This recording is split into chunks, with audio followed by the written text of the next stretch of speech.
Hi, and welcome to another episode of Drawing with Miss Osan. Get your materials ready. You're going to need a pencil, sharpener, eraser, pen, or marker, and a ruler. Begin by sharpening your pencils. But how do you know which pencil to use? Look on the end of your pencil.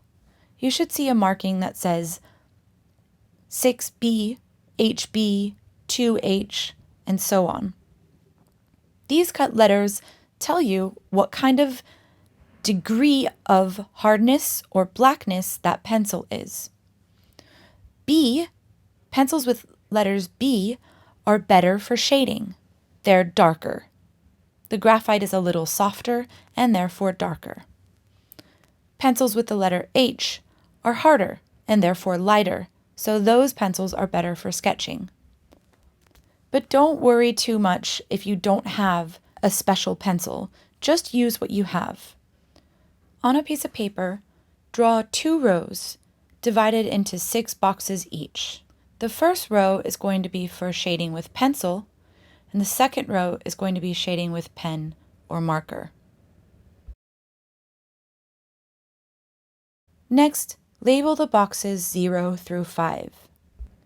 Leave the box labeled 0 blank. That should have no shading at all. Box 1 should be as light as possible. To shade lightly, just use a very soft pressure with your pencil.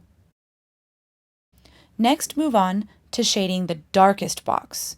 Here you're going to want to fill that all the way in.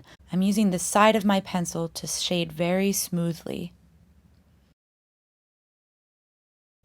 On box 4, shade a little bit lighter than box 5.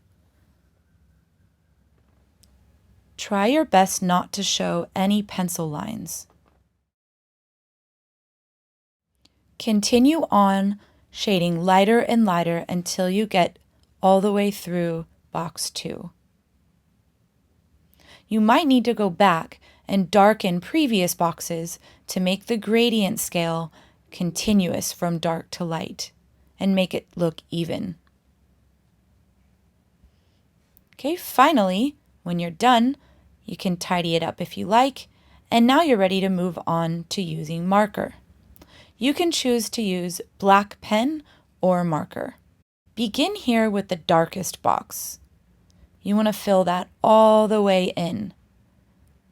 You see, I have to use lots of layers, overlapping until it's totally black. I can't see any paper. Next, move to the lightest box. Notice I'm using lines. That's it. For box 4, I'm going to use lots of lines, but not as many as I did for block 5. Notice I'm overlapping. This is called cross-hatching. This is a technique that's useful when you're using a pen or a marker, which can't be blended very smoothly as you can with a pencil.